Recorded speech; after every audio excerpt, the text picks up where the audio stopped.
Katie, what's wrong with your face? Katie raised her left hand and touched her cheek. It hurt, but she didn't realize anything was noticeable. When she checked it right after the slap, it was just slightly red. She figured it would go away after a while. Without answering her friend, she turned and walked towards the mirror in the ladies' room and was shocked by the black and purple bruise on her cheekbone. Her friend followed her. "What's happened? Alan did this? Did he hit you?" "Diana, don't be funny. You know my husband. He would never hit any woman, let alone me." "Then who did this to you?" "Nobody, just me," she lied. "This morning I was putting a heavy bowl in the cupboard when it slipped, fell, and hit me. That's all." "I'm just surprised it left such a bad bruise." Katie could tell from the look on her face that Diana didn't believe her. "What? My college roommate had an abusive boyfriend for a while. She used to come in the same form. Don't try to fool me, someone hit you," Diana challenged.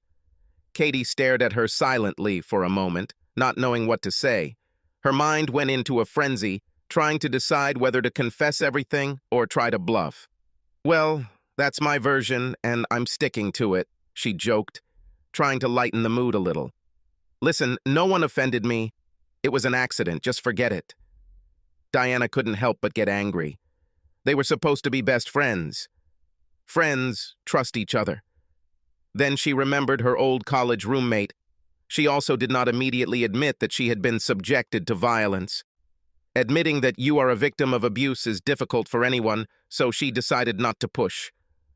"Okay, I'll leave it at that for now, but if this happens again, I won't make any promises. I'm serious, Kat. This will not happen again." "I already took care," she replied.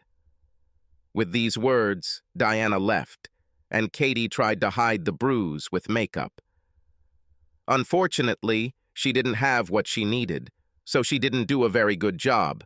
For the rest of the day, she noticed people staring at her. After work, she prayed to get home before her husband. He was a photographer and owned the Hodges photography business on the north side of town.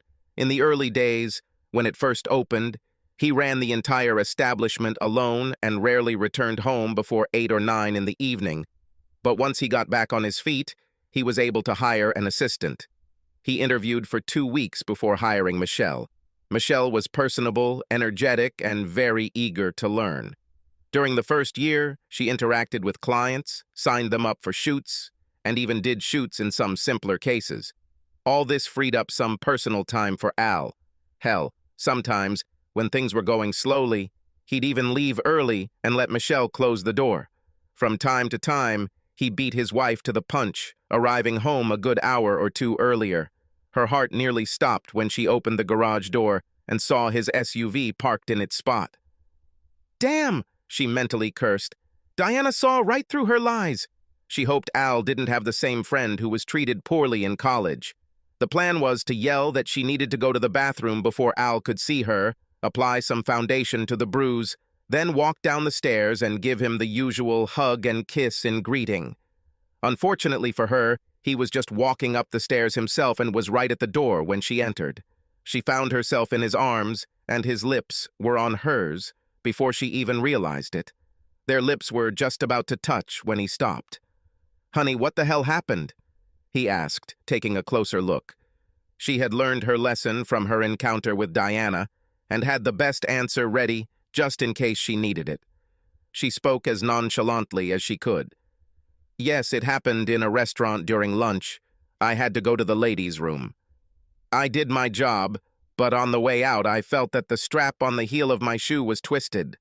I bent down to adjust it, and just then someone opened the door to enter. She hit me right in the face and almost knocked me down. The woman felt terrible, but I said that it was not her fault, but my fault, because I was so stupid. "Ooh, that must have hurt," he said, pecking her softly on the lips. "Here, sit down. I'll get some ice." She sat down on the couch and felt relieved that he seemed to swallow her story, hook and sinker. When he returned, he sat down next to her, wrapped his left arm around her shoulders, and gently pressed the ice pack against her bruise. She closed her eyes and smiled gratefully, involuntary sighing in relief. knowing that it was all over with Tony. This shouldn't have happened to begin with, and for weeks she was riddled with guilt. At that moment, she felt more relaxed than she had felt in a long time. Bruise or not, as soon as they were in bed, she was going to make love to her man like she hadn't done in ages. In fact, she became obsessed with the idea. After cleaning up and putting the dishes from dinner in the dishwasher, they both returned to the living room. Al settled into his reclining chair with a Mickey Spillane novel he was reading while Katie walked up the stairs. He was less than half a page away from the big gunfight when he heard his wife calling him from the bedroom. "Darling, could you come up and help me?" He was pretty sure that Mike Hammer would avoid being shot anyway, so he folded the corner of the page and placed the paperback on the small table next to the chair. "I'm on my way," he shouted, standing up. He realized something was wrong when he noticed the glow of candles as he walked up the stairs to the bedroom. He had already forgotten about the shootout on page 151, entering the room with a wide smile. Katie stood in the far corner so he could get a good look at the burgundy sheer negligee she was wearing. He bought it for her for Valentine's Day. She sauntered towards him, swaying her hips like a runway model. Her lips curved into a devilish smile as she began to unbutton his shirt. After caressing each other for a long time, they had sex several times in a row. "Oh, God, that was wonderful," she said, still slightly out of breath. "Damn it, darling, that was incredible," he replied with a slight hoarseness in his voice. They both had big smiles on their faces as they hugged each other and drifted off into dreamland. What the... At first, Al thought he was dreaming. His mind was not yet fully aware of what had woken him up. He opened one eye and looked at the nightstand in search of an unpleasant sound.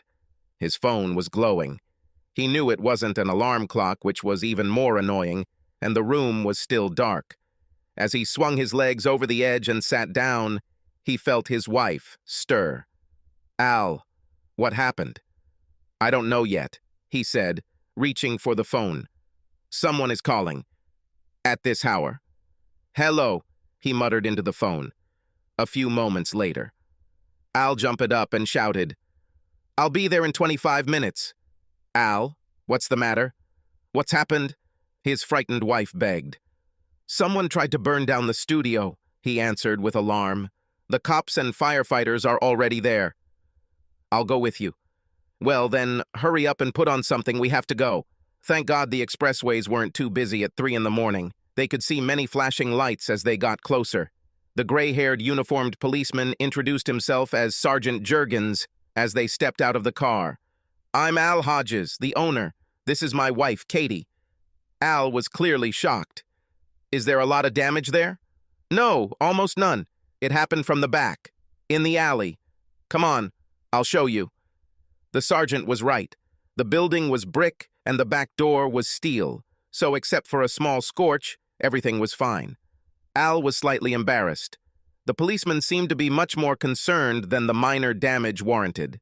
He had the impression that the good sergeant wanted to talk to him, but not in Katie's presence. He knew she didn't have her keys with her, so he handed her his key ring. "Honey, do me a favor and take one of the officers with you and go inside to make sure nothing was damaged in the studio, okay? I'll be there in a couple of minutes. Just want to check a couple more things here first." "Okay, darling." One of the policewomen standing nearby overheard this conversation and volunteered to accompany her. "So, Sergeant, is there anything you haven't told me?" "Yes, sir." "Do you have any enemies? Maybe you have been playing around with one of the married models?" The question was extremely offensive, and Al was not shy about expressing his feelings. "No, Sergeant," he spat angrily. "I don't fool around with models or anyone else. And what about you? Are you messing around with policewomen like the one who left with my wife?" "I didn't check. Is she married?" Okay, don't make a mountain out of a mountain," growled the man in blue. "Your righteous indignation is duly noted, but someone doesn't like you, and you need to be honest with me." "I speak, frankly. They're probably some kids or something like that." "I don't think so." He looked over his shoulder. "Ray," he called to one of the firefighters still hanging around. Would you like to bring this thing over here and show it to Mr. Hodges? You know I can't do that, Sergeant. It's already sealed. Ray, for God's sake, it comes with tissue paper and chewing gum. There's no way this thing will explode. Come on, who knows? Maybe Hodges will see something here that will give him a clue as to who set this up. Ray hesitated. It was against the rules, but the sergeant was right. It shouldn't explode. A fireman brought in a charred, half-burnt box with wires sticking out. What is it? This is a homemade bomb. Luckily for you, whoever put it together didn't know what they were doing.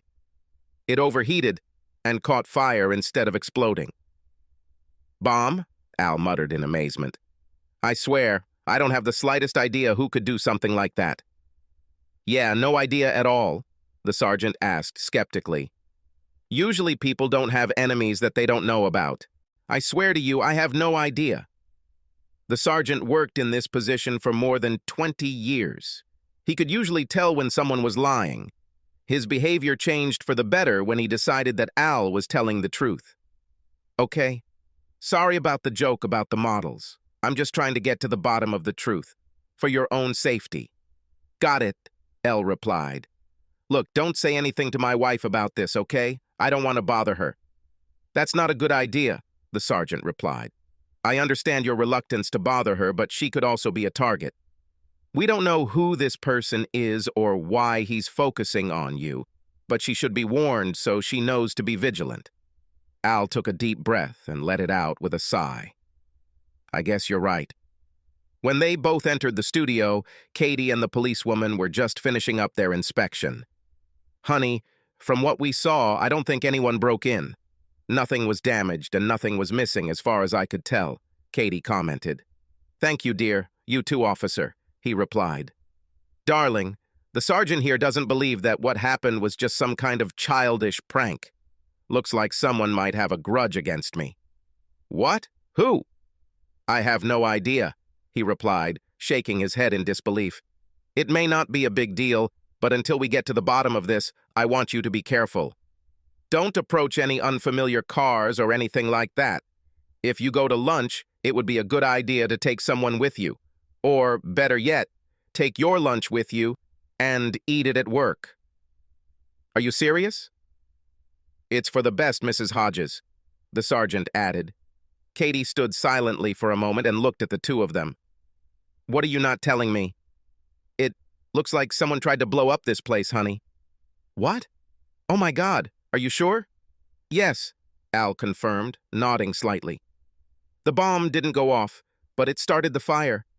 Katie's legs felt a little weak, so she sat down while the police sergeant talked to her husband.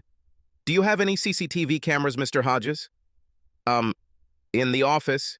Yes, I turn them on when I leave for the night. I also have a silent alarm connected to you guys, although I have nothing outside. Fine. Listen, this is the kind of business you're in. I'm sure it wouldn't cost you anything to install a couple of hidden cameras somewhere. Yes, that's a good idea. I'll install a pair tomorrow. Good.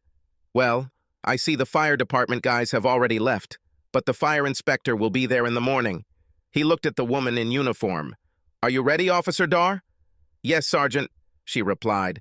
Al and Katie couldn't do anything else, so they headed home. It was 4:30 when they entered their room. Katie headed straight to the kitchen. I won't be able to sleep anymore tonight. I'm going to make coffee.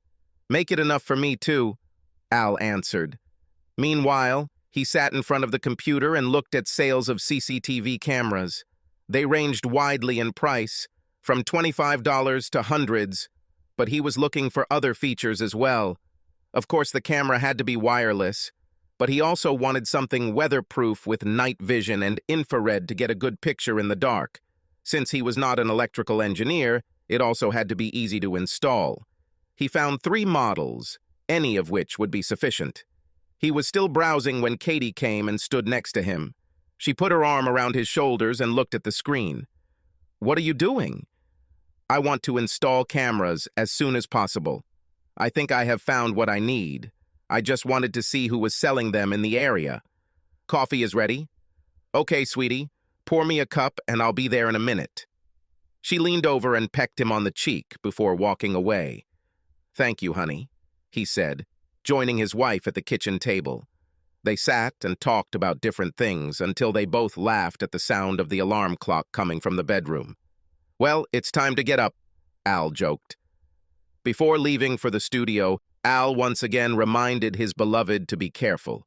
Of course, by lunchtime, she had completely forgotten about it.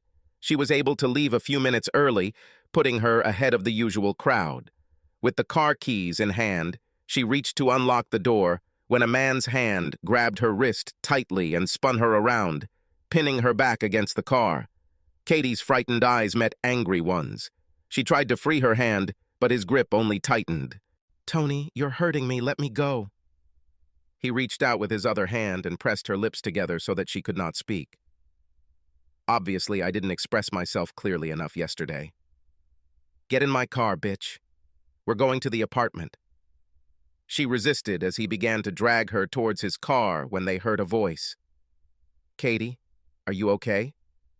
The figure who had just left the building could see that she was struggling. "Hey, you! Come on! Let her go!" "Get out of here and mind your own business," Tony growled. The lone individual ran back into the building. Tony laughed. "These are your heroes, huh?" Just at that moment, the guy returned with 2 more men, one of whom was a security guard. Tony saw them walking quickly in his direction, so he let go of Katie, jumped into his car, and drove away with the tires squealing. Katie was rubbing her wrist as the men approached her. The guard asked the question first. "Are you okay?" "Yes, thank you, guys." She recognized Tim as the first man to see what was happening and call for backup. He worked in the same company as her. "Are you sure? Who was this guy?" "I don't know. I've never seen him before," she lied. "I think he's just some kind of crazy person." She thanked everyone again and then asked Tim if he would like to have lunch with her. "I'll treat you," she offered.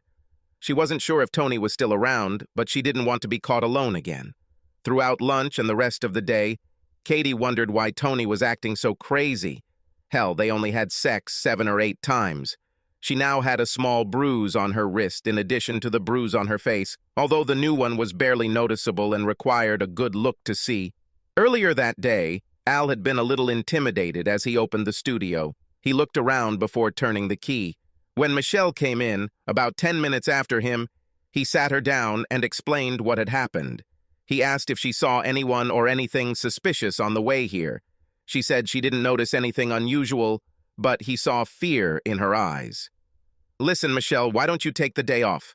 Go home, put your feet up on something, and relax. I'll take care of everything here and still pay you. Al, we have 3 shootings today. I'm not going anywhere." He sighed and tried to show his displeasure, but in truth, he was glad that she did not accept his offer. It was going to be a busy day, and without her help, he would be here until midnight. They were just getting ready for their first shoot when a stranger walked in. Al's first thought was to protect Michelle. Fortunately, this was not necessary, and his nerves calmed when the guy introduced himself. "Mr. Hodges, my name is Pat Sorensen. I'm an inspector assigned to the Chicago Fire Department's arson unit. I understand you had a bit of a problem here last night." Al sighed internally with relief. "Yes, sir, Mr. Sorensen. Apparently someone tried to blow up the building. There is nothing uncertain about this. Someone actually tried. Fortunately, they had no idea what they were doing. They obviously downloaded the schematic from the internet. You can't remember anyone? Maybe some annoyed customer?" "I can't remember a single living soul, Inspector. We don't work with the public. We don't shoot weddings or anything like that. This is a commercial studio. We mainly work with advertising agencies." The inspector looked at Michelle. "What about you, young lady? Can you think of anyone who would like to put this place out of business?" "Not at all," she replied. "Fine. Well, I'm going to go around the back of the house. I'll take a lot of pictures and poke around to see if I missed anything in the dark of the night. Before I leave, I'll stop by one more time. In the meantime, if you remember anything that could help with the investigation, please write it down so you don't forget." "It will be done, Inspector, and thank you," Al said. Later, as Kathy and Al sat at dinner, She asked if there was any new news regarding the bombing attempt. Al told her about the fire inspector before asking her about her day. Katie left out the part with Tony and only mentioned that the company exceeded its quota for the quarter.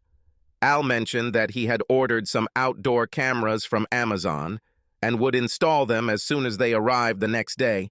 The next morning, Diana waited impatiently in the office for her friend's arrival. She pounced on Katie as soon as she sat down at her desk. "So, spit it out," she demanded. "It spread throughout the building that you were attacked yesterday during lunch break.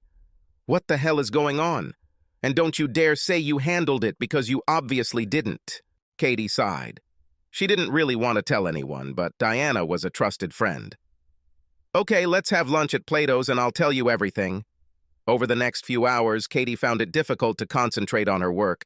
She was really looking forward to talking with Diana. She had been keeping her secret for the past few months and felt so guilty that maybe letting go of the burden would bring her a little relief. The two ladies sat down and waited for the waitress to take their orders before Diana began her interrogation.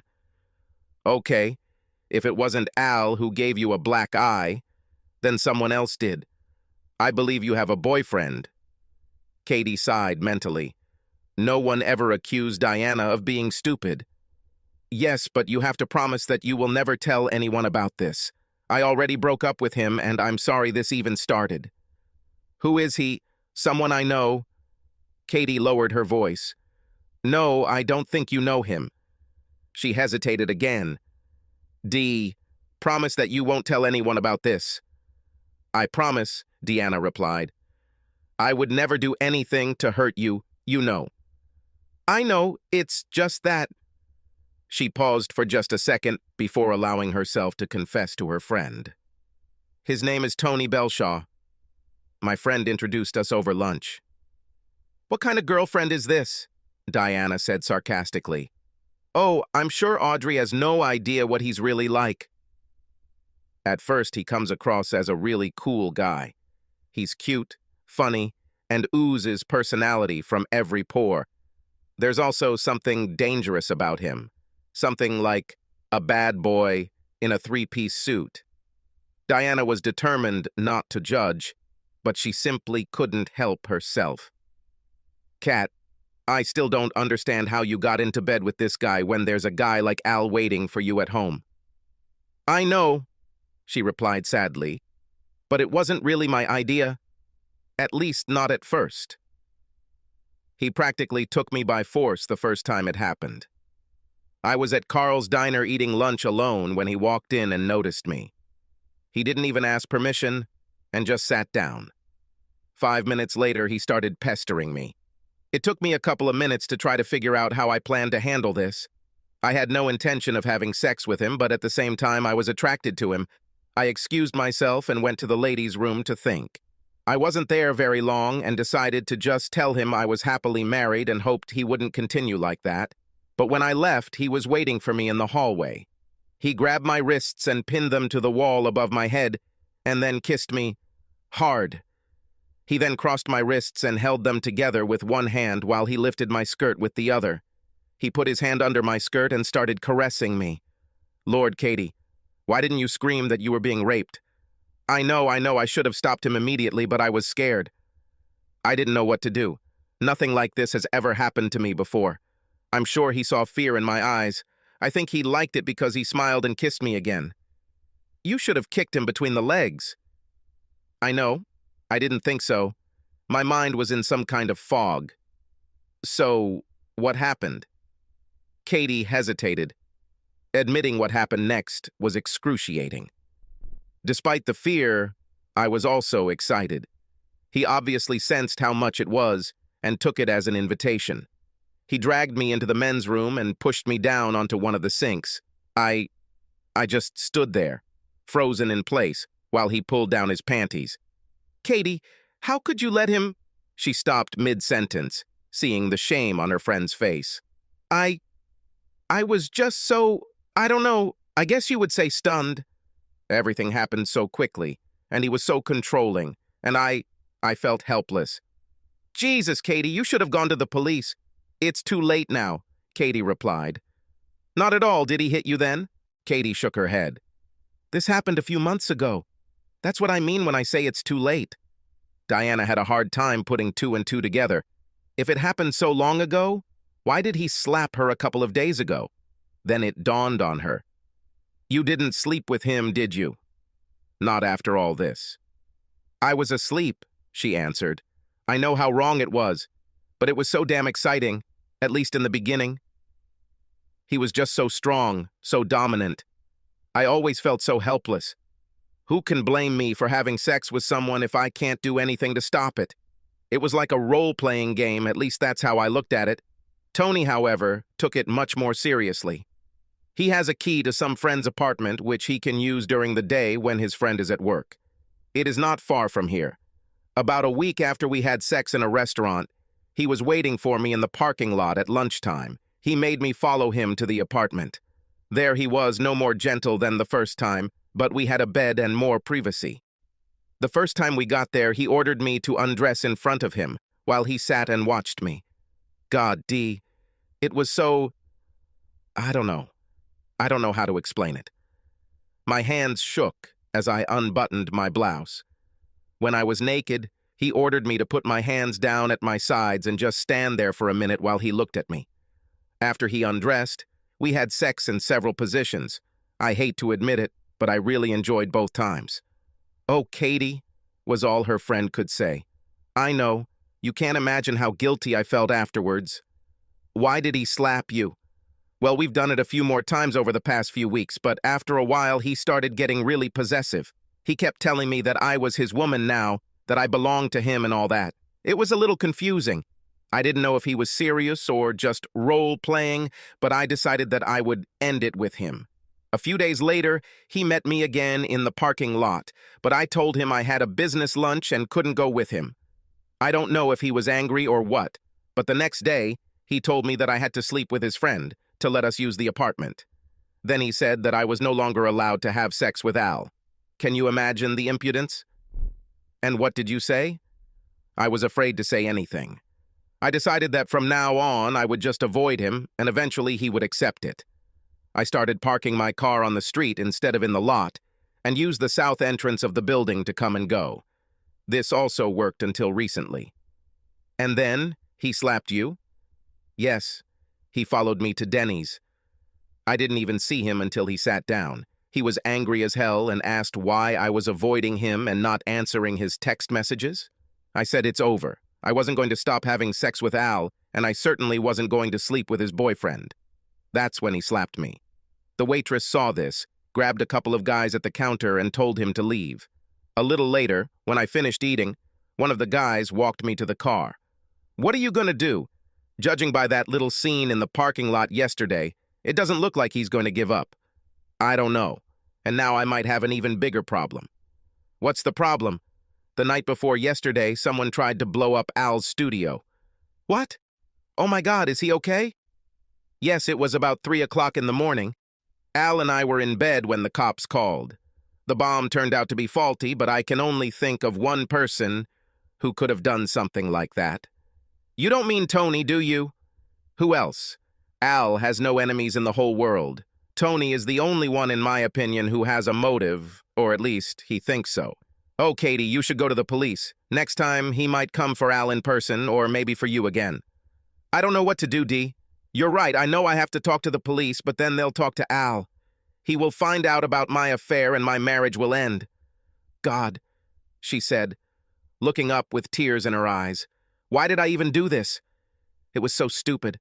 Diana had no words of wisdom, no words of comfort.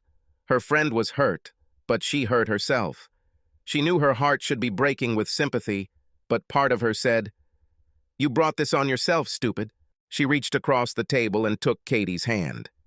"It will come out anyway, you know." Katie nodded, but the tears began to flow more heavily, and it became difficult for her to speak. "Honey, if I were you, I wouldn't let Al find out about this from the cops. This will make everything even worse. You'll have to confess. You have to tell him. If you remain silent and something happens to Al, you will never forgive yourself." I know. God, Diana, I've never even thought about cheating on Al before.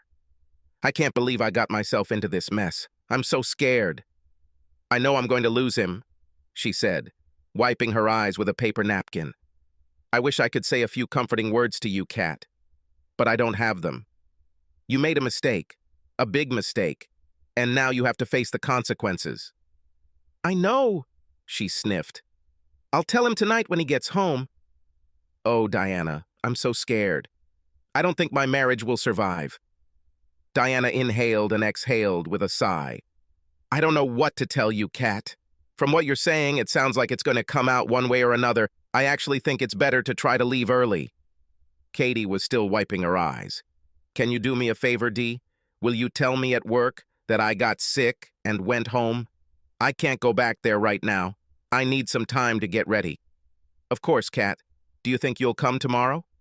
I don't know, she said. It depends on how things go tonight. The friends paid and went in different directions. Katie had never felt such an intense feeling of fear in her life. Back home, Katie didn't even think about making Al his favorite meal or any other way to soften the blow. He would see this as a trivial attempt to minimize her wrongdoing. I cheated on you, but I cooked your favorite dinner to make up for it. No, that won't work at all. What she was really contemplating was whether to try to suppress her emotions or not. Either way, she wasn't sure she could talk to him without crying her eyes out, but should she try? Would showing yourself as a strong woman, determined to never do anything like that again, be more convincing than simply showing your shame and despair?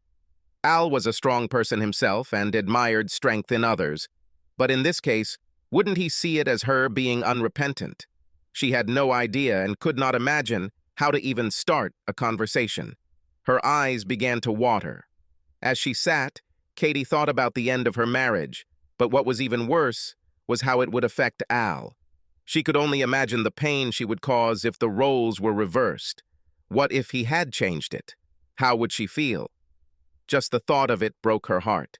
She tried in vain to think of a way to soften the blow, but it was no use. No matter how many times she ran through different scenarios in her mind, nothing could save her marriage or Al's feelings. She looked at her phone and saw that it was already 4 o'clock. She really didn't want to cook. She wanted to cry. She wanted to go upstairs and lie on the bed and cry her eyes out. That's what she wanted. All she could think about was sending Al a message. Hello, dear. Is there anything new about the explosion? She was surprised when he answered just a few minutes later. He was usually very busy, and sometimes it took him several hours to answer her. Hello, honey? No, I didn't hear anything. Do you mind if we order pizza? I'm feeling a little out of sorts, and I don't feel like cooking tonight. I'm fine with that, honey. I should be home around 6. How about if I grab it on the way? It would be great.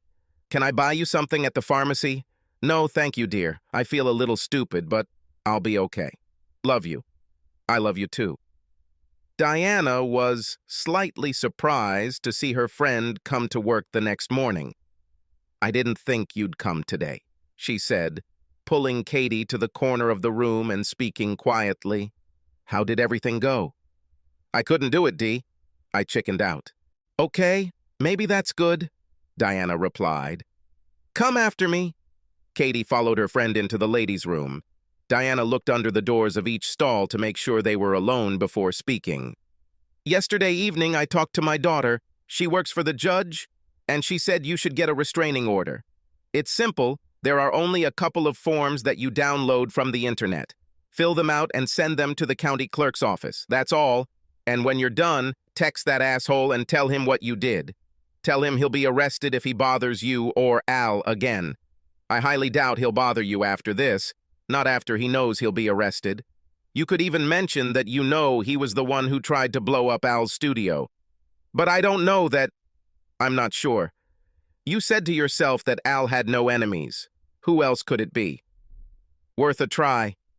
I swear, Dee, if I come out of this with my marriage intact, I will never, ever even look at another man again, as long as I live.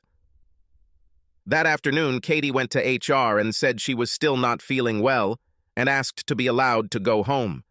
She wanted to make sure she got home before Al. She logged into her laptop, downloaded the forms she needed, filled them out, and stuffed them into her purse. Then she looked where the nearest county courthouse was. The next day, she called again, saying she was sick, to complete the paperwork. She found the building without difficulty. The officer standing at the entrance directed her to the administrator's office. She felt her heart pounding as she stood in the short line.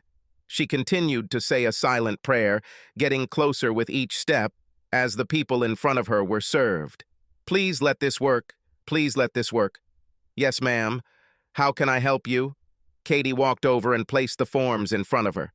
"Yes, ma'am. I want to file this and get a restraining order," she nervously told the older woman behind the desk. The woman looked at the affidavit and handed it back to Katie. "Go there, to the entrance," she said, pointing her hand to the side. "I'll ask someone to help you." Katie thanked the woman and headed towards the entrance when the woman called Aaron. A tall man, who looked to be in his 30s, opened the gate for her and asked Katie to follow him to his desk. "So, how can I help?" he asked as they both sat down.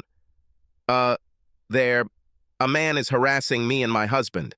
I want to get a restraining order against him." "Okay, is this an affidavit?" he asked, nodding at the papers Katie was holding. "Oh, yes. Sorry," she said, handing him the documents. "Okay, let's see what we have here. Miss Hodges," he said, starting to read. "Has this Tony ever touched you or your husband? Ever had physical intimacy?" He stopped for a second. "Alan Hodges? Is your husband a photographer?" Katie's heart sank.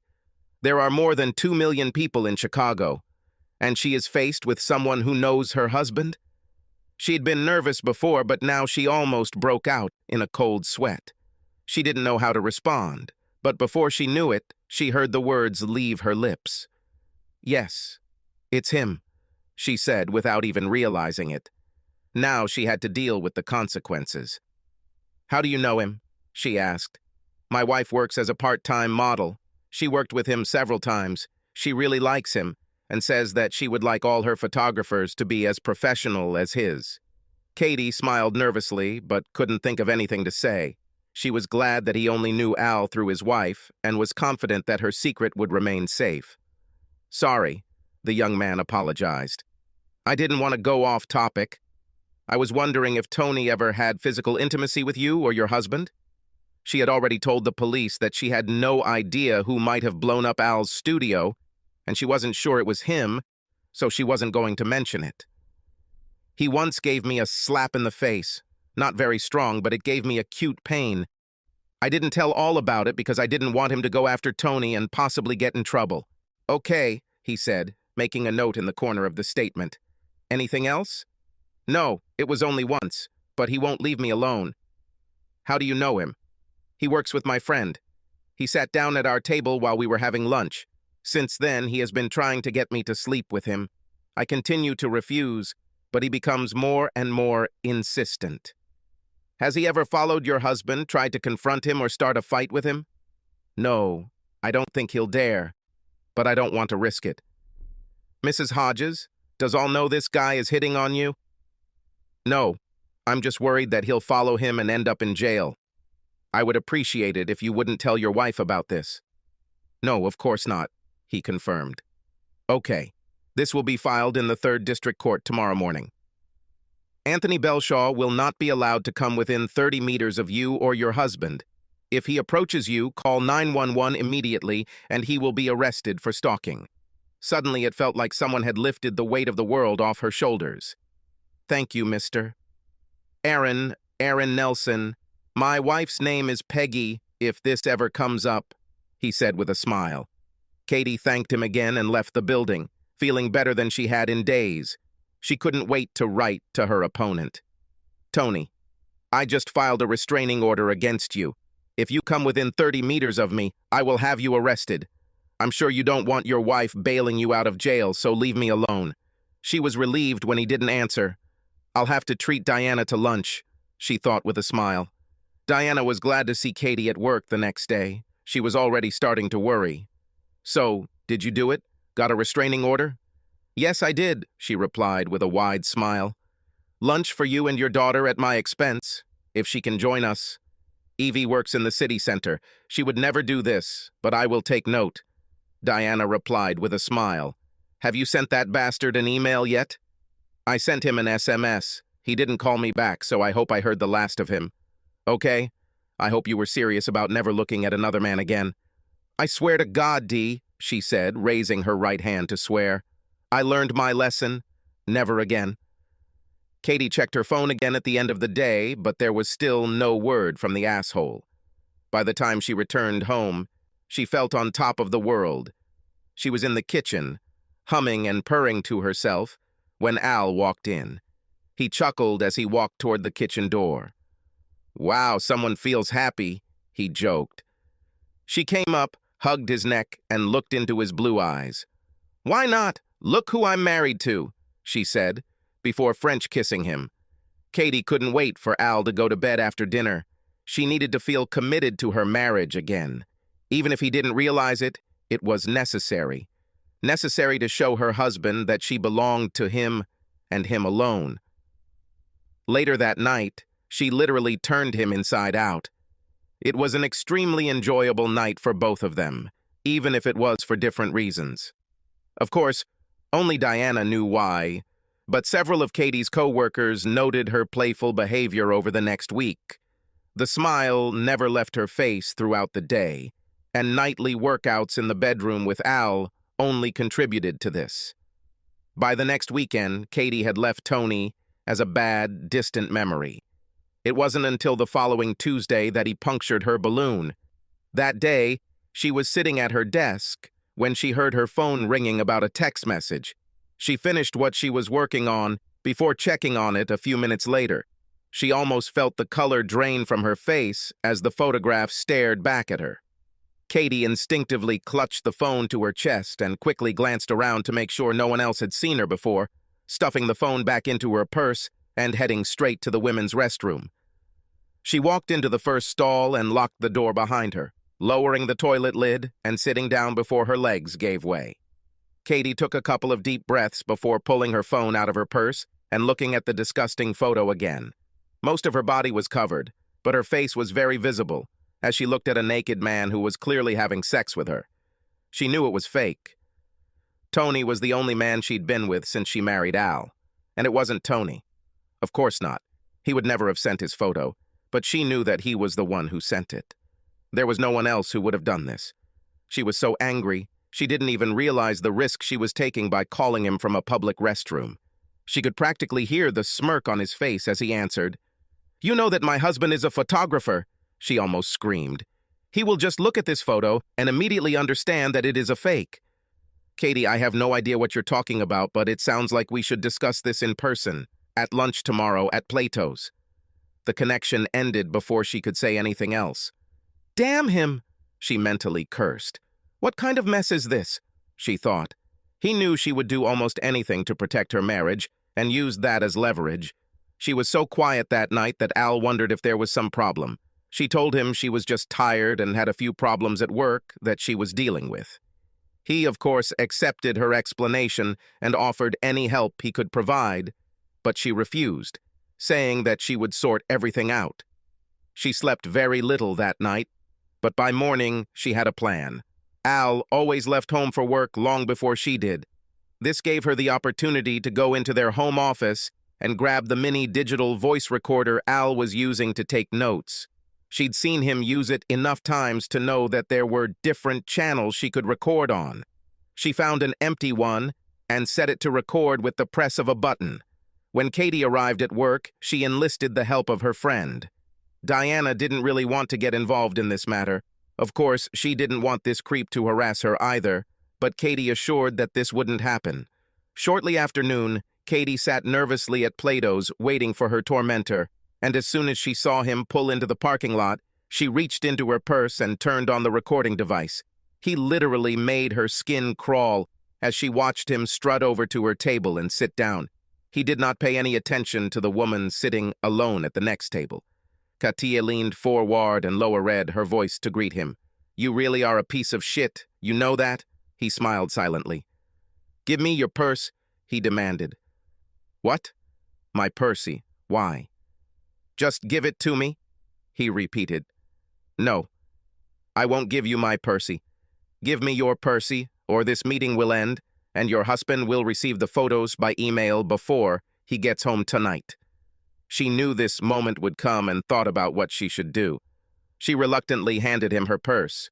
Katie's phone was sitting right on top of everything else.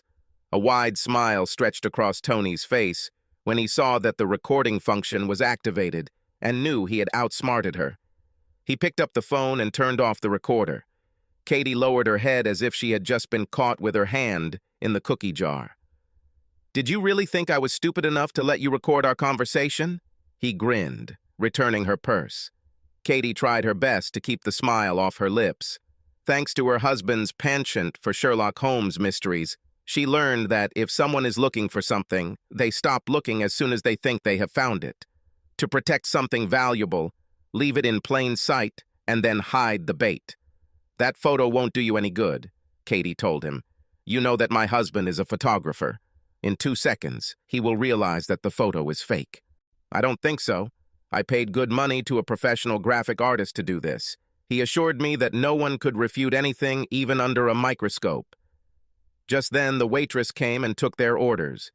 Katie ordered a salad, but Tony only ordered coffee. They resumed their conversation as soon as she left. "Tony, I will not be your sex slave." "Then most likely you won't be married for long," he replied. "Listen, Brian." "Who is Brian?" They fell silent when the waitress returned with Katie's salad and Tony's coffee, waited until she was out of earshot, and continued. "Brian is the guy whose apartment we used. He is a bachelor. He has no problem telling your husband that you two have been having mind-blowing sex for months. I even told him enough about what you do in bed to be convincing. Trust me, along with the photo, it will completely convince your hubby that he is married to a cheater." A chill ran down Katie's spine. She was just praying that her ace in the hole would work. "By the way, he's starting to worry," Tony continued. "He's looking forward to getting you into bed." "I'm not your slut," she said. "Oh no," he replied. "You are she." "Brian and I were talking about a threesome. I'm even going to use you to make a few of my clients happy from time to time." Ace or no ace, she couldn't hold back her tears as she listened to what he had planned for her. "Now," he said, finishing his coffee, "you will be in the apartment tomorrow at noon, or Brian will send this photo to your husband along with enough details about your skills in bed to make him believe." With tears running down her cheeks, Katie nodded her head. "I'll let you pay for the coffee," he said, standing up to leave. "Remember, it's noon, don't be late." "Oh." He leaned closer so only Katie could hear him. "And I want this fucking restraining order lifted this afternoon." With these parting words, he left. Katie watched out the window as he pulled out of the parking lot. "Jesus, what an asshole," Diana grumbled, approaching Katie's table. "Did we get the recording?" "Oh yeah, I kept watching to make sure it was still recording."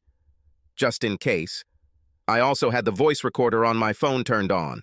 She handed Katie the digital voice recorder, which had been standing at the nearest edge of Diana's desk all this time.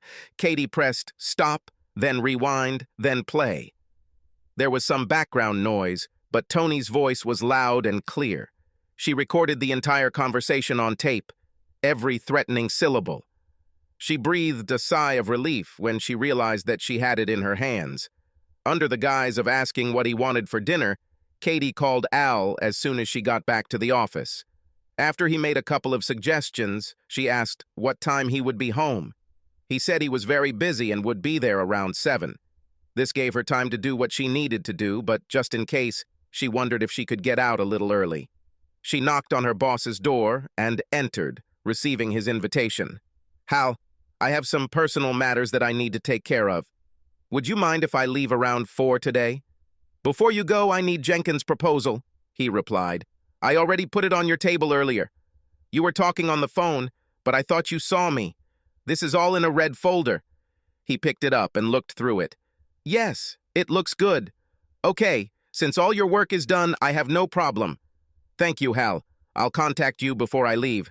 At her husband's request, she had to stop for pork chops on the way home, but she arrived at the house at 4:45. She sprinkled some seasoning on the chops and left them on the counter while she walked into their home office. She grabbed 2 flash drives from the closet at work and made copies of the conversation before deleting it from Al's recorder, before plugging one of them into the computer and cutting out the best parts of Tony's threats, then creating an audio file and emailing it to him. Tony, you're not as smart as you think. If you don't want your wife and kids to know what an asshole you really are, then you will leave me alone and never contact me again. The same goes for your asshole friends. She texted along with a copy of the audio file and, deciding that she now had it in her fist, sighed with relief. She felt sorry for the next married woman he picked up and wished there was a way to warn the entire female population of the city. In the meantime, she simply agrees to get rid of this vile creature. Once again, Al was the unsuspecting but happy beneficiary of his wife's victory. That night she did everything she could to kill him with erotic and carnal passions. It was already past 1 in the morning when she finally snuggled into his arms and they fell into a deep, rich sleep. Unfortunately, their post-coital sleep was short-lived. Ugh, what now? Al muttered, waking up. It took him a second to identify the annoying sound. It was his phone. Damn, not again? It wasn't even 4 o'clock yet, and he knew whoever was calling wouldn't have good news. Katie stirred as he got out of bed and walked over to the dresser to take his phone off the charger. What's happened? She asked. I don't know yet, he answered. Hello? Katie sat and watched his face while Al listened to whoever was on the other end of the line. She could tell from the look on his face that things weren't going well. Okay, I'll be there in 20 minutes, he finally said. Studio again? Yes, it was the cops. Another bomb. This time it exploded and caused some damage. I'm coming with you, she announced, throwing the sheet off her naked body. When they arrived, the sight was familiar. Only this time they both smelled smoke. The policeman was different, but the same routine, the same questions. Again, both Al and Kathy told officers they couldn't think of anyone who would do such a thing. Once the firefighters told them everything was fine, Al led a small delegation of police and firefighters inside where they could assess the damage. Luckily, the damage was contained to the back of the building, away from the studio and all its expensive lighting and cameras.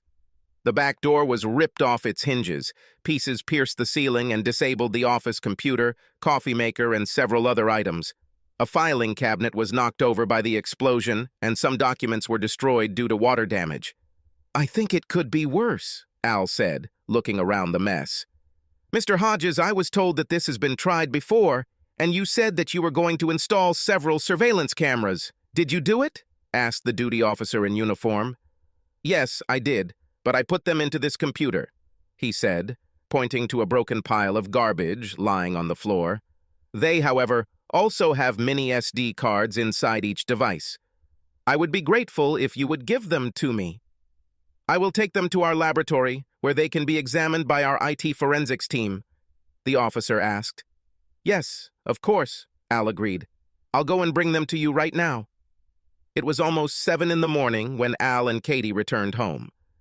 Al took a shower, grabbed a cup of coffee, and came right back. He had to call the insurance company and start repairs. He also wanted to get there before Michelle, so that she wouldn't walk into the chaos without knowing the situation. Again, after explaining what had happened, Al told her to go home, and, as before, she refused. Al took photos of all the damage to the office before he and Michelle began cleaning up. Meanwhile, Katie was at home, nervously getting ready for work. She wanted to leave, but she had already missed so much that she did not dare to call.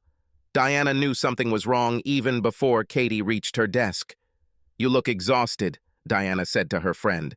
Yes, I didn't get enough sleep last night. Oh, I see, Diana admitted with a smile, having received the wrong impression. Katie realized what she was thinking. No, it's not. She stopped and looked around. Let's go to the ladies' room. Once they were sure they were alone, Katie's eyes filled with tears as she burst out, Oh, Dee, Al's studio was bombed again last night. Oh, no. And you think it was Tony? I just don't know who else it could be, Dee. I can't believe he took that risk. Maybe his marriage isn't as important to him as I thought. I just wanted to know for sure if it was him, she sniffled. Kat, who else? Look at the time. You drove him into a corner with this tape. This was probably his way of warning you that he was ready to go after Al next. Katie, you have to tell Al. You have to warn him. Oh, Dee, I can't, Katie cried. I'm definitely going to lose him. I don't know him that well, and maybe he'll forgive you. I don't know. But if you don't warn him and something happens to him, you'll never forgive yourself, Kat. I know, she sobbed. You're right. Oh, Diana. What should I do? Diana hugged her distraught friend as she broke down and burst into tears. You have to do the right thing, darling. No more lies. You have to tell him the truth. Katie knew her friend was right, but that didn't make it any easier. The rest of the day, she wandered around like a zombie. Luckily, there wasn't anything too pressing that she had to deal with. Her ride home wasn't much better. She sped right through the stop sign at the end of their street and didn't even realize it until she heard the horn of a car that actually had the right of way. As she opened the door and walked inside, a sudden feeling of loneliness came over her. It was so quiet, so empty and silent, just a prophecy of her future. Still in a fog of thought, she packed her things and went to the kitchen. She took the dinner casserole out of the refrigerator and set it on the table before warming up a cup of leftover coffee for herself in the microwave. By the time she sat down at the kitchen table to contemplate her inevitable confession and its consequences, more tears were streaming down her cheeks. Katie, what happened? The worried tone of her husband's voice interrupted her thoughts. The untouched cup of now cold coffee was still on the table. The casserole was still on the counter. Her heart was pounding in her chest. Her palms were sweating as she looked up at his face. I'm so sorry, she cried in tears. I'm so sorry, Al. Having no idea what she was talking about, he rushed to his sobbing wife and hugged her. Honey, what's the matter? Talk to me, honey. Are you okay? Shaking her head with self-contempt and guilt for her actions, she finally admitted, I know who blew up your studio. His name is Tony Belshaw. We... It was difficult for her to say. She looked at her stunned husband. Please don't hate me, Al. Please. We had an affair, she exclaimed before covering her face with both hands as her crying intensified. She felt his embrace immediately loosen. What? What are you talking about? Did you have an affair? Without opening her face, she nodded her head. Al walked over and sat down on the chair on the other side of the table. And you think it was he who blew up my studio? This time she lowered her hands and looked up to answer him. I tried to break up with him, but he won't take no for an answer. I tried to threaten him and even blackmail him, but he would not back down. I'm pretty sure that bomb was a threat directed at me. He lets me know that if I don't do what he says, he'll come for you next. I'm so sorry, Al.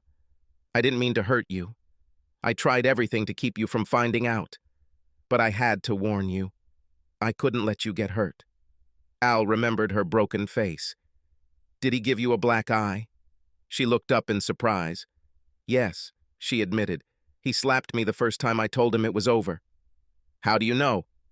That story about getting hit by the bathroom door just sounded a little weird. I didn't question it at the time because I had no reason not to trust you. They both fell into oppressive silence as they each weighed the consequences of Katie's confession. Finally, Al broke the silence. His voice was emotionless. We caught a terrorist this afternoon, he said decisively. His statement brought his wife out of her stupor. Did they catch him? Did they catch Tony? She screamed. No, they caught Steve McElroy. He's Michelle's boyfriend, or at least he was her boyfriend. He was jealous of the hours she spent with me, and he didn't like that she was alone with me all the time. He tried to scare her so that she would leave. She identified him from the surveillance cameras I installed. I was going to tell you the good news when I came in, but I completely forgot about it when I saw you crying. Katie instantly realized that she had just made the second biggest mistake of her life. The first is to succumb to Tony's advances. The second is her recognition. She still grabbed him. She held Tony in her fist. If she had just kept her mouth shut, she could have gotten away with it. She burst into sobs again, but this time Al didn't try to console her. Instead, he rose from his chair and left the house. She didn't even realize he was gone until she heard him start the car. By the time she reached the door, he was already walking away. There was only one place where he felt safe: the studio. The back door and one of the windows were boarded up, and the foul smell of burning still hung in the air, but this was his sanctuary nonetheless. Almost unconsciously, he opened a new pack of Mr. Coffee to brew a fresh pot of coffee and sat down in his office chair. Michelle worked on it for over an hour to get rid of the smell. He needed something to occupy his mind. He wasn't ready to come to terms with Katie's infidelity yet, so he took his cup into the darkroom to review the day's footage again. Realizing that he had been staring at the same image for 20 minutes, he gave up and returned to the locker room. There, he had a sofa for the models to relax between shoots. He stretched out, one foot still on the floor, and covered his eyes with his hand, blocking out the bright light of the street lamps. A tangle of thoughts swirled in his head, tossing between forgiveness and divorce. It was all so tiring. Katie had no illusions about continuing their marriage. She knew her husband quite well. He was an honest and fair man. He knew people were people and made mistakes, but he would never trust her again. And she knew he wouldn't commit himself to someone he couldn't trust. With this knowledge, she went to bed early and cried herself to sleep. The next morning, two people who had been happily married for many years woke up feeling miserable and alone. Michelle realized this within minutes of arriving at the studio. Al assured her that none of this had anything to do with her or her boyfriend, but was not prepared to answer any questions or explain his situation. Katie, however, needed an outlet. She poured out her heart to Diana, who felt partially responsible for her friend's situation. After all, she was the one who encouraged Katie to confess everything. "Don't be upset, Diana," Katie told her. "I was thinking about this last night. I don't think I could have kept it from Al anyway. He's a good man, Dee, and he deserves the truth. I screwed up and it will cost me dearly, but I have no one to blame but myself." Katie had a hard time getting through the day again, but at least she obeyed the traffic rules on the way home. When she pulled up, she was surprised and excited to see Al's car in the driveway. She expected to see him gathering clothes, either his or hers, when he walked in, but instead, he was sitting at the kitchen table with a beer in his hand. Every nerve in her body stood on end as she carefully joined him.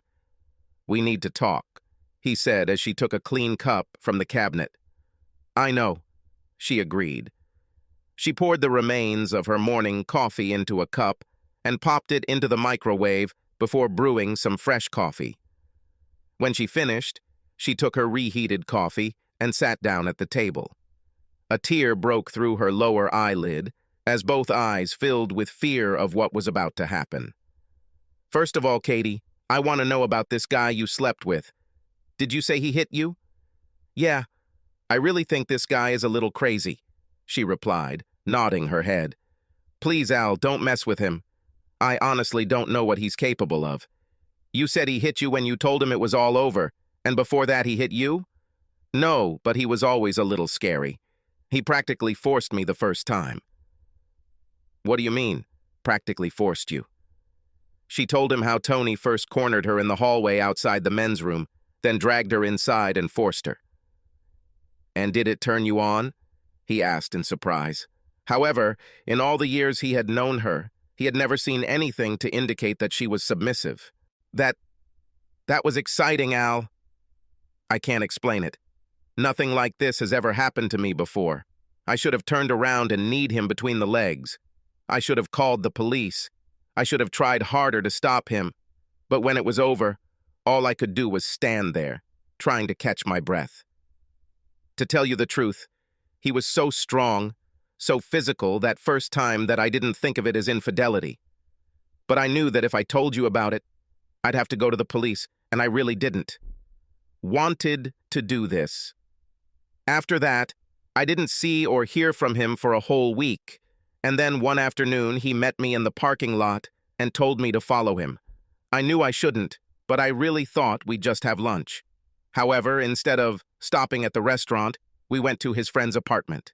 This was a moment of epiphany for me. I knew I would be breaking our wedding vows if I went inside with him. Heaven help me, I just couldn't find the willpower to stop. At first it was like a game, like a role-playing game. He was a powerful sheik and I was his prisoner, but every time we were together, he became more and more controlling, and it didn't take long before I got tired of being his sex slave, she said sarcastically. Then, after our last meeting, he said that I was no longer allowed to have sex with you. He also wanted me to thank his friend for allowing us to use his apartment. This was the last straw. After that, I ignored his texts and thought I would just stay away from him until he gave up. But one day he caught me at a restaurant having lunch. That's when he slapped me, after I told him it was over. In a restaurant? In front of witnesses? Al gasped. Yes, she confirmed. I'm telling you, Al, I don't think he's in his right mind. Either way, I wasn't going to let it happen again, so I got him a restraining order. Al sat and listened, and could not understand how all this could happen right under his nose without his knowledge. He took a deep breath and exhaled his naivety. He crushed the empty beer can and threw it in the trash before walking over to the coffee pot. And what? He asked, standing with his back to his wife and pouring himself a cup of coffee. What happened after that? He asked, returning to the table and sitting down. You said you tried to blackmail him, so I guess the restraining order didn't work. Sitting there and answering his questions was the hardest thing she had ever had to do. She saw the pain and disappointment on his face, but the time for lies and secrets was over. No, he paid some guy to take a photo of me supposedly having sex with his buddy and said he'd send it to you if I didn't do what he wanted. He told me to meet him at the restaurant the next day to discuss his terms. Diana from work was with me, sitting at the next table with a digital voice recorder. After Tony threatened me with the photo again, he started bragging about all the disgusting and vile things he and his buddy were going to do to me, and we recorded it all. I sent him a copy and threatened to send it to his wife if he didn't leave me alone once and for all. It was the same evening when your studio was blown up. That's why I was so sure it was him. The match was simply too perfect. I knew confessing would ruin our marriage, but I just couldn't let you get hurt, Al. Well, I appreciate your concern for my health. I wish you cared as much about our marriage or my feelings. You're right, Kat. You actually ruined our marriage.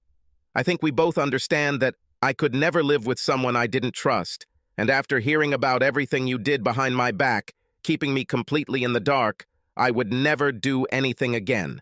I will trust you. Even though she knew this moment was inevitable, the moment when the man she loved confirmed the unthinkable, it still felt like he had just plunged a dagger into her heart. And again, she burst into tears. I'm sorry, Al, she cried. I'm very, very sorry.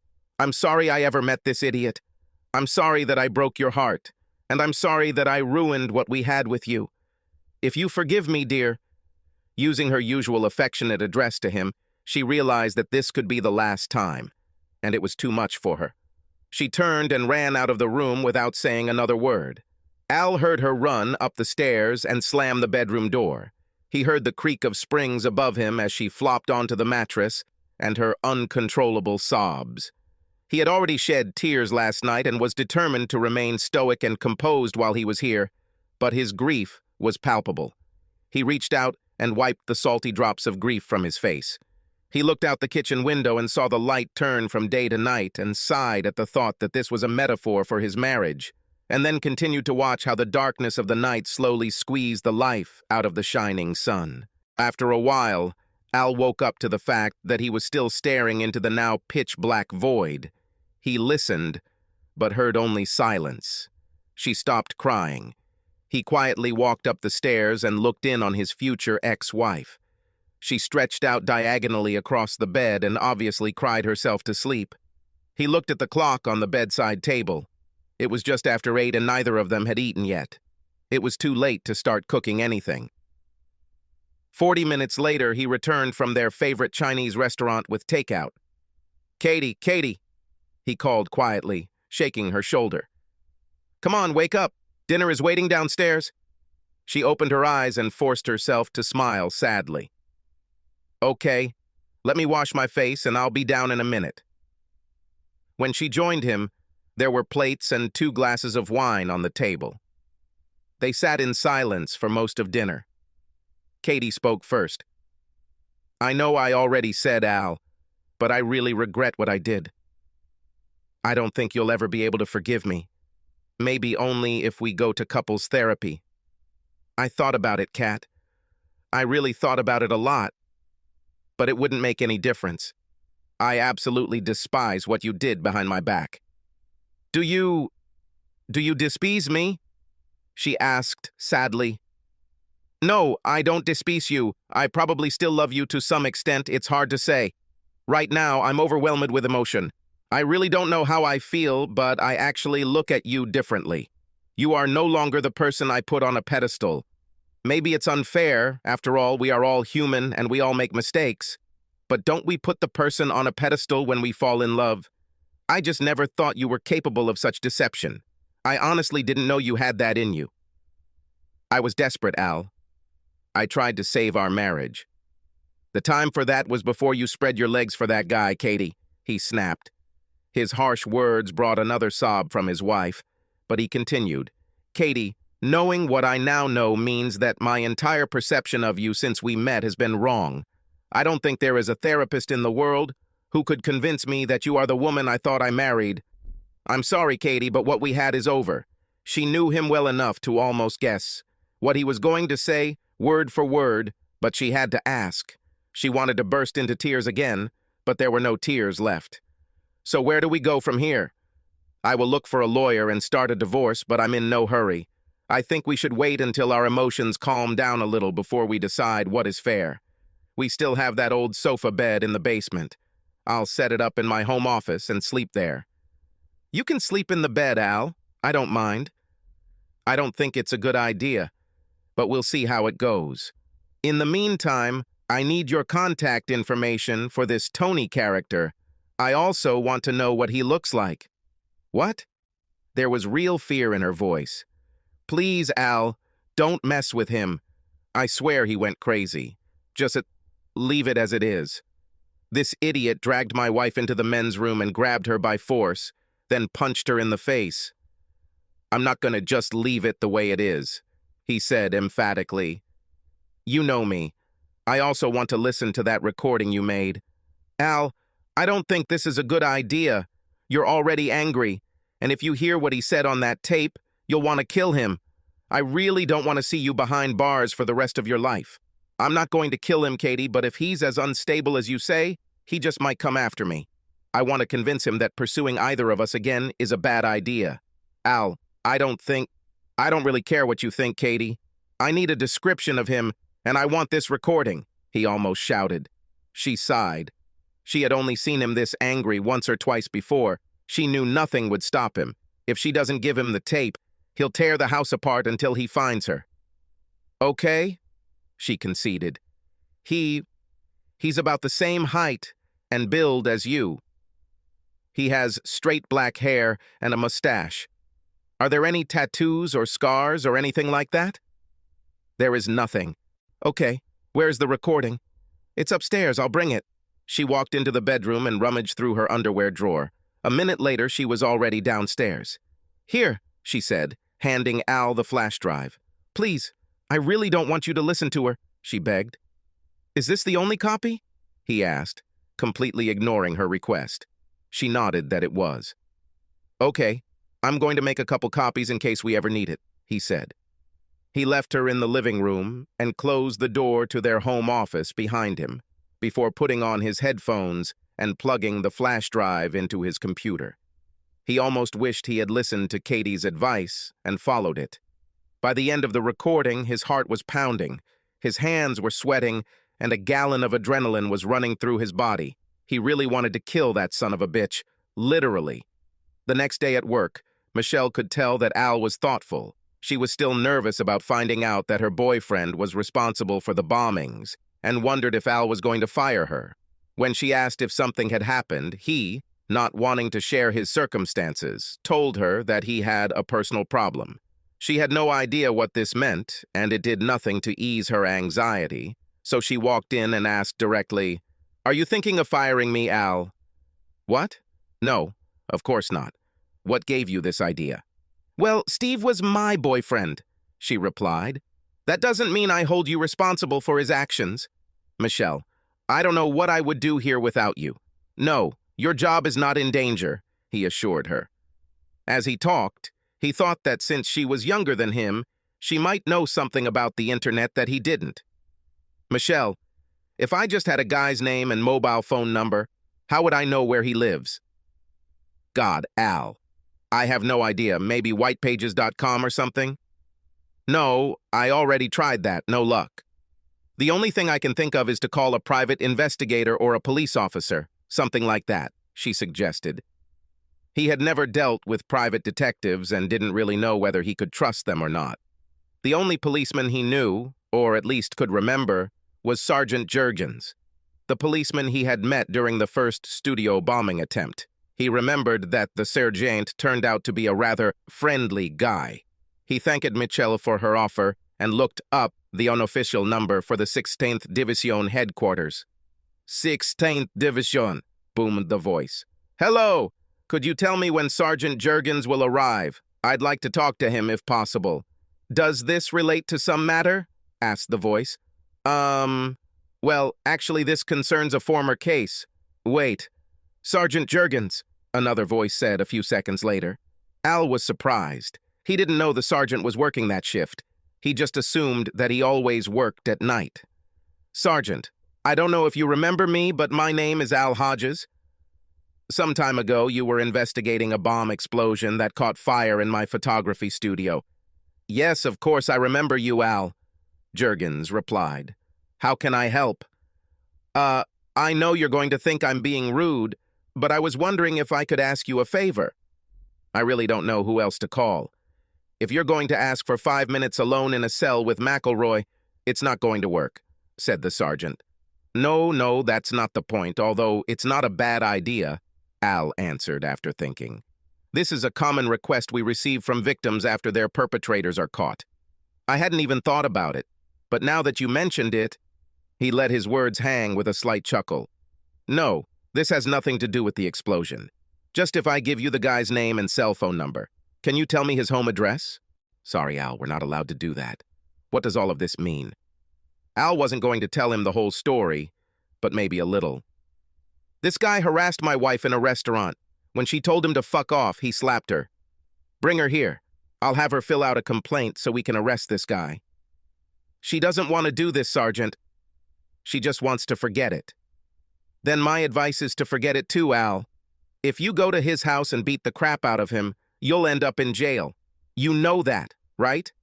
"Yeah, but I really don't want to beat the guy up. I just want to shame him by confronting him in front of his wife. I want to let her know that he hit Katie and tell her that if it happens again, we will press charges.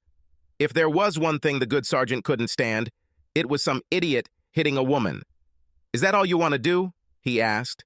"That's all, Sergeant. I just want his wife to know what he did." Against his better judgment, he sighed and asked Al for information. A few minutes later, he returned to the phone. "Okay, but you didn't get it from me," he said. In addition to Belshaw's home address, Jurgens gave him the make, model, and license plate of the asshole's car. Al thanked him profusely and offered to photograph him and his family for free. "Indeed?" he asked. "Yes, sir, Sergeant. Indeed. My assistant's name is Michelle. Call her studio during business hours and she will plan everything for you." After hanging up, Al felt his pulse rise along with his blood pressure. He had the address, now he just had to restrain himself from bursting into tears. He thought about waiting a while to cool down again, but in reality, he would probably get angrier every day. He had a flash drive in his pocket. Why wait? Once again, he was consumed with thoughts of chaos as he entered the back office. "Al, will you need any special props for shooting jewelry?" Hmm? Al, are you sure you're okay? You haven't been yourself all day. We have a shoot for Kennison at 2 o'clock today, remember? They will bring 4 or 5 new necklaces and bracelets. He had to think. Kennison was a regular customer, but they were always too cheap to hire models. So he had to use the same props that jewelry stores used in their windows. No, I think we have everything we need, Michelle. Just do me a favor and make sure the busts in the display cases are clean. He also had another thought. You know, why don't you dress up one of the mannequins too? It will be done, she said, heading to the props room. As soon as Al took an active part in the filming, he again became a businessman. His attention was focused on work. The work took several hours and continued until the end of the day. It was almost 7 when his happy clients left the studio. Michelle helped him clean up. She still felt guilty about her boyfriend and wanted to make sure her boss understood how dedicated she was to her job. Are you going to download all this tonight, Al? I'll stay and keep you company if you want. No, Mitchell. You can leave. I have an errand to run, so I'm going to put everything off until tomorrow. He found the address without any problems. It was a rather modest house on the outskirts of the city. There were 2 cars parked in the driveway, one of which was the make and model the sergeant had given him. He made sure he still had the flash drive before going up the steps and ringing the bell. He had indeed planned to simply face his nemesis in front of his family, but Belshaw had made the mistake of answering the door in person. As soon as Al recognized the bastard, he burst inside, knocking Tony to the ground. Mrs. Belshaw came around the corner just as Al's right fist made contact with her husband's jaw. She caught him just in time. This idiot passed out before his head even hit the carpet. "Tony!" She ran towards him in a panic and lifted his head, rocking back and forth. At that moment, a young guy burst into the room. He looked about 12 years old. He looked down at his father, lying in his mother's arms, then at Al. "Ma'am, your husband raped my wife in the men's room of the restaurant." After that, he slapped her when she didn't comply with his crazy demands, and then tried to blackmail her into having sex with him and some friend of his. "If you don't believe me, then turn on this," he said, throwing the flash drive next to her. "This is a recording of your husband threatening my wife." The woman stopped rocking and looked at the small storage device as if it were a snake. This can't be," she objected. Then the baby spoke for the first time. "My father would never do that," he shouted. "The proof is right here," Al countered, pointing to the flash drive. "All you need to do is connect it to your computer and listen." "I'm calling the police," the guy announced. "Go ahead," Al replied, "but I have witnesses to the attack, as well as this recording." He was bluffing, but he did it convincingly. "My wife will choose to be charged, and this piece of scum will sit in the cell next to mine. And much longer." He looked at his wife again. "I'm serious. My wife doesn't want to go through court, but she will if she has to. When he wakes up, tell him that if he ever bothers me or my wife again, I will make sure he spends the next 20 years behind bars." With these parting words, Al turned and left. On the way home, he began to shake. He took a couple of deep breaths, but it didn't help. He pulled into the parking lot, pulled it into an empty space, and turned off the engine. He leaned back and closed his eyes, trying to regain control of his body. Now that it was over, he began to regret. He had a lot of fights growing up, but they were always in self-defense. He had never attacked anyone like this before. He regretted doing this in front of his family, especially his child. His wife should know what kind of man she married, but the child did not ask to be his son. He looked around to see where he was. It's Hugo, sitting in the parking lot of a local bar. Al drank socially, but rarely drank alone. And yet, perhaps beer was just what he needed to calm his nerves. He wasn't really in the mood for company, so he chose the most private bar stool he could see and ordered whatever light beer they had on tap. He was still thinking about Belshaw's baby and had barely taken his second sip of Miller Lite when he felt his phone ring. Checking his messages, he saw 3 text messages from Katie. He didn't even feel the first 2. He had other thoughts on his mind. He checked the last one. Are you okay? You haven't responded to my last 2 messages. I'm starting to worry. He replied, I'm fine. I'll be home in an hour. This gave him about 30 minutes to consider whether he had done the right thing or not. He looked so unhappy that he caught the eye of the bartender as he approached. You look like someone just shot your dog. Al looked up and grinned. No, nothing like that. I just beat up a guy right in front of his kid. I understand. And now you feel guilty. Big, Al admitted. Did this guy deserve a beating? Oh, yes. Knowing the circumstances, I don't think anyone would dispute that. I'm just not sure I should have done this in front of his son. You know, when I was little, I thought my father walked on water. Until one day I came home from school and heard what sounded like muffled screams coming from my parents' bedroom. I rushed in and saw my father pressing a pillow to my mother's face and hitting her through the pillow. Do I wish my father was the guy I thought he was? Undoubtedly. Would I want to live my whole life believing he was something he wasn't? In no case. My mother suffered abuse because of me. As soon as I found out the truth, I pushed her to leave him. 2 years later, she married a man I could truly look up to. Sometimes the truth hurts, but that doesn't mean you have to remain ignorant of it. You know what they say, what doesn't kill you makes you stronger. In my case, this was true. Maybe not now, but in the long run, I think that child will someday realize that you did him a favor. Just then, someone from across the bar asked for another beer, so the wise bartender left Al alone with his thoughts. He didn't know if the bartender's story was true, but it definitely made him feel better. He took a couple more sips of his Miller, put the 20 on the counter, and headed for the door. Thank you very much, he shouted, waving goodbye. Katie was sitting in the living room watching TV when he entered. Where have you been? She begged. I called the studio at 7, but you were no longer there. Please tell me you didn't go after Tony. Why are you so worried about Tony? I thought you didn't like him anymore. I'm not worried about him. I'm worried about you. Well, you don't have to worry about me either. I can take care of myself. She sighed at her husband's lack of candor. Have you eaten yet? No. We have stuffed pork chops.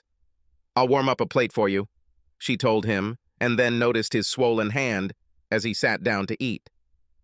I knew it, she said. Katie gently took his hand after he looked at her questioningly. Should I expect police at our door in the next few minutes? I don't know, he replied. For the next few days, they lived more like brother and sister than husband and wife. The possibility of his arrest hung over their heads like the sword of Damocles, but they didn't hear a word until Friday evening, when Kathy's cell phone rang. Al sat next to her as she looked at the display. I don't recognize this number. I'll send it to voicemail. No, you better answer. Perhaps it had something to do with that night. Turn on speakerphone. I want to know if it's your idiot lover calling from another phone. Hello? She answered cautiously. Is this Katie Hodges? Asked a female voice. Yes, she admitted cautiously. Okay, it took me a couple of days to find you. This is Tony's wife. Katie almost cried. She never thought she would have to talk to his wife. She had no idea what to say, how to apologize for sleeping with someone's spouse. But this woman was not looking for an apology. She wanted to know the truth. I want to hear your side of the story. According to my husband, you pestered him. He drank too much at dinner and gave in to your advances. Unfortunately, none of this matches the recording your husband gave me. He said Tony was forcing himself on you and attacked you. This doesn't sound like the man I married, but neither does this terrible tape. So I want to hear the whole story before I throw his worthless ass out of my house. Katie didn't hide anything. She told Mrs. Belshaw how her husband first pinned her against the wall and then dragged her into the men's room. She explained how Tony accosted her in a parking lot and then hit her in a restaurant. By the time she described the fake photo and who was in it, Tony's wife no longer doubted that she was telling the truth. That guy in the photo, does he have a flat in Southport? Yes, Tony said. His name is Brian. Your husband has a key to the apartment on a ring, Katie told her. That's good, she replied, because after I change the locks, he'll probably live there for a while. "If you want it, honey, you can have it," was the last thing she said before hanging up. Katie had tears in her eyes from embarrassment and shame. Al sat listening to the entire conversation. "Well, it doesn't seem like my visit was in vain, does it?" She also didn't mention that she called the police. "You're lucky," Katie replied.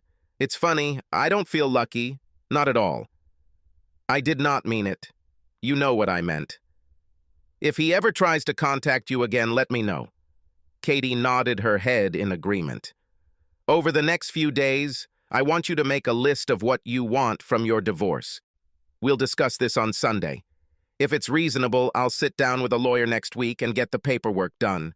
You should probably hire your own lawyer to protect your interests. Al, I know I screwed up big time, but do you really not love me anymore?" "Katie, I loved you from the moment we met. You were perfect in every way. You were beautiful, personable, had a great sense of humor, and above all, you were brutally honest. Everyone, my parents, my friends, everyone I introduced you to in those early days, adored you. You made me the happiest person in the world when you said yes. I understand that the first time with him was not your fault. If it had ended there, I would never have held a grudge against you. But it didn't end there. You willingly returned again and again for more. You knew what you were doing, you knew it was wrong, but you continued. I'm sorry, I know you deeply regret what you did, but actions have consequences, Katie. I don't mean as a punishment. I think you'll be doing this to yourself for a long time, but I'm just not the same person I was. The person who loved you and trusted you is gone. It's not that I still don't love you. Based on all the happy years and good times we spent together, I will probably always love you to some extent. But I will also always remember what you caused. I am in pain more than any other person in my life. And I will forever keep this scar in my heart. We would never have such a happy marriage as we once did. It will be better if we part and go our separate ways. We're both still young enough to start over with someone else." Later that night, Mr. and Mrs. Hodges retired to their rooms and cried themselves to sleep. That Sunday, they sat down at the kitchen table to go over Kathy's list. They had no children, and although she did not earn as much as he did, she had a good job. As a result, she asked nothing from his business and no financial support. They agreed to sell the house and split the proceeds in half, which would give them between $30,000 and $35,000 each. He kept his SUV. She kept her Ford Hybrid.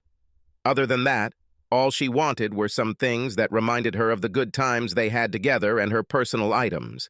The only item she considered non-negotiable was their wedding album. It was evidence of the happiest day of her life. She will cherish him until her death. Katie didn't bother hiring a lawyer. She trusted Al.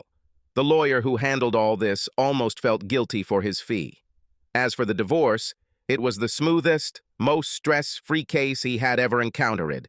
When it was all over, Al and Katie threw themselves into their work. During the day, this saved them from the loneliness that haunted them at night and from the emptiness of their missing spouse. While Al didn't date for almost a year, Katie jumped into the dating pool after 6 months. She felt a strong need to find a good man and atone for her sins by treating him like a king. Unfortunately, she learned firsthand about the pain she caused Al when she caught her second husband cheating. This broke her spirit when she filed for divorce. This was her second blow. A few months later, Katie was in a novelty store and accidentally discovered a hand-embroidered wall painting that read, "Those who don't learn from their mistakes are destined to repeat them." She immediately bought it and hung it on her bedroom wall as a constant reminder. 4 years have passed since the book was closed on Katie's second failed marriage. She almost gave up on finding a man to love again, but then she met Blaine.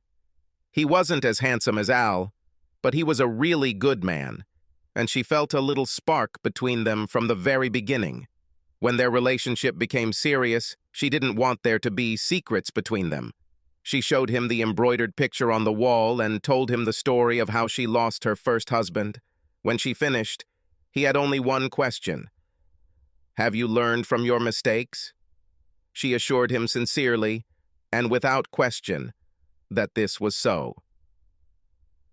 8 months later, they were happily married. Al struck gold with his second wife. Ashley was everything he thought Katie was, and more. First of all, she was absolutely crazy about him, and Al knew without a doubt that she would never cheat. A year and a half after the wedding, their son Adam was born. A little less than 2 years later, the stork brought Brittany, Adam's younger sister. This was the family Al had always dreamed of, a family that was fueled by love and respect for each other. He never once doubted Ashley's love, because she reminded him of it every day. "Are you ready, Dad?" Al wiped a tear from his eye. "I think I'm as ready as any father, about to hand his little girl over to another man, darling." "I'm far from a little girl anymore, Dad," the beautiful bride grinned. "In my eyes, you will always be my little girl, darling." "Let's start," she said when the wedding march began to play. A gathering of friends and family watched as the proud dad walked his daughter down the aisle. As they approached the altar, he looked at the rest of his family in the front pew and wondered what he had ever done in life that allowed him to become so blessed. Without taking her eyes off her husband and daughter, Ashley beamed with pride. Later that year, she and Al would celebrate 25 years of outrageously happy marriage. Sitting next to his mother were Adam, his wife Coral, and their newborn son, Carrie. Yes, Al and Ashley were already grandparents. "Who gives this woman to this man?" Al smiled proudly. "I, and life goes on." Subscribe to our channel so that your second chaff doesn't cheat on you, and go ahead and listen to the next story, because this story is nothing compared to the next one. If you're under 18, don't even think about listening to the next one. To the next one. To the next one. To the next one. To the next one.